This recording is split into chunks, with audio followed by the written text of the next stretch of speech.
Hello, Emily Gibbons here, and thank you so much for checking out the Literacy Nest YouTube channel. If you enjoy the videos on the channel, please be sure to subscribe and share.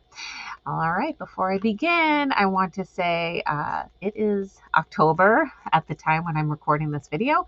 So you know what that means. Dyslexia Awareness Month has kicked off. Now, if you are wondering what resources the Literacy Nest has for Dyslexia Awareness Month, there are tons. Oh my goodness.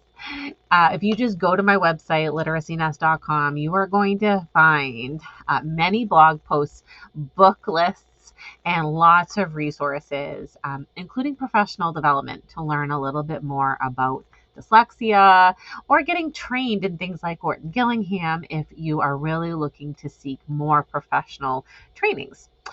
All right, so one of the things that I feel has been so critical and sometimes kind of missing from our whole discussion surrounding dyslexia is one thing, and that is self-advocacy. Now, when we help our students recognize that dyslexia really isn't anything to hide, and that we can have open and honest conversations about what it is and what it means to have dyslexia and how to communicate it to others, then they begin to learn skills to communicate and develop that self-advocacy. And self-advocacy is really just a plan for them to communicate to another person, whether that be a teacher, a parent, a school administrator, about what really works well for them to help them feel successful in the classroom or elsewhere. Self-advocacy is really a lifelong skill. If we can start at a young age, this is something that is going to be valuable into adulthood. So whether this person with dyslexia is going on a job interview or even just navigating relationships, self-advocacy really is just a win-win for everyone. And it isn't just for people with dyslexia. Everybody can learn how to self-advocate for themselves. So I want to talk about a few things that you can do to develop self-advocacy. And so one of these obviously is, of course, reading books. And I'll talk about some of those. For our younger students, you might want to reach out with this book, What I Need. Dyslexics, can reach the stars and shine. And that book was written by Tiffany James and illustrated by Leah Hemming.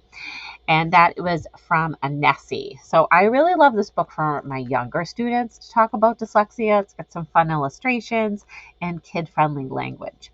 But we know that as our students get a little bit older, some of that self-talk starts to really get developed. And the self-talk we can find can kind of go off in two directions. It could really take more of a positive direction or a negative one. So that is where working towards more self-advocacy is going to be so critical.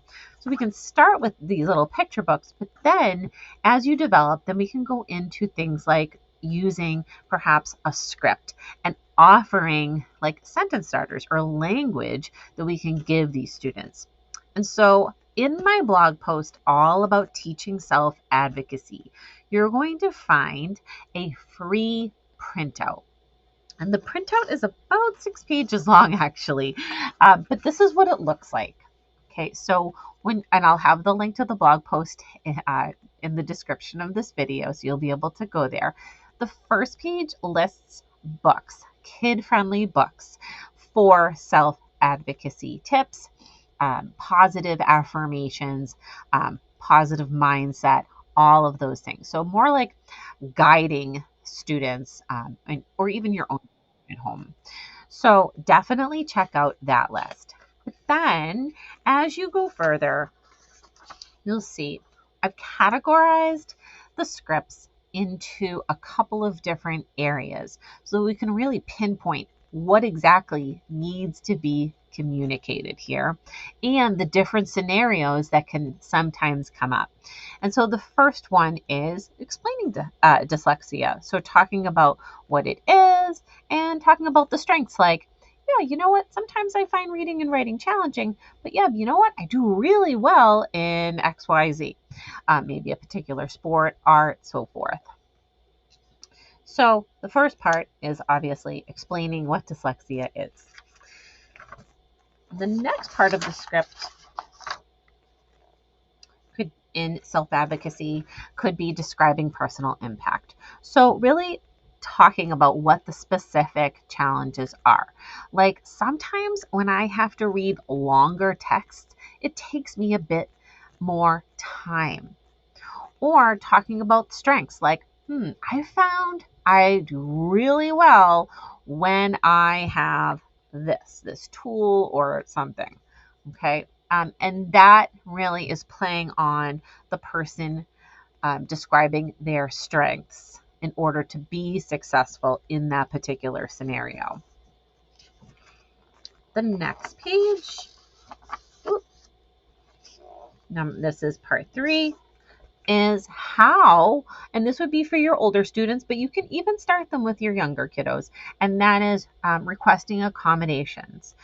So specifically saying, may I please have access to, like if there's, for instance, text-to-speech software or speech-to-text software, then how can they have access to that? Or when I have speech-to-text tools, then I'm able to really complete this writing task well. So just really framing it in a positive way. Like when I have this, I'll be able to do this really successfully. So having them practice things like that. And I think that in order to do that and frame that language, these older students will have to know what is on their IEP. Did they have certain accommodations on there that if they're not getting them, how can they speak up and ask for them in a positive frame? A little bit further, and that might be if your older child might even be attending a meeting or speaking in a conference, and how to talk about their knowledge of rights and asserting their rights. Well, you know what? These accommodations are supporting this, or I'm requesting more time so that I can be successful in this test or something like that. Or using a collaborative tone, like, I really would like for us to work together to come up with a strategy for me to be able to do this project or something like that. That one, I will say, would take really, I would say, working very carefully on how to frame that correctly, especially with older students. And then sometimes if they're met with just a misunderstanding or a refusal, how can they come back in a positive way to keep advocating for themselves? So asking for clarification, really being persistent, but in a positive way. Like, okay, well, if this isn't possible, so if this is not possible at this time, can we come up with an alternative?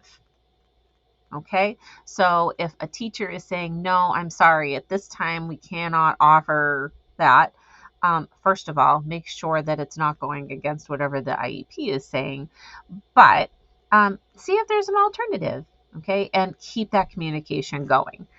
As you may see, these strategies aren't just helpful for our students, maybe in the middle or high school setting, or even upper elementary. They're also going to be really useful for parents, and really, especially as you're navigating perhaps an IEP meeting or just having a teacher conference. So when you go to that blog post, once again, you'll see a link. You can click on it and download this for free from the Literacy Nest website. So I hope these tips are useful for you and your students as you are navigating this school year. And please continue to share dyslexia awareness during this month and all year long. See you soon.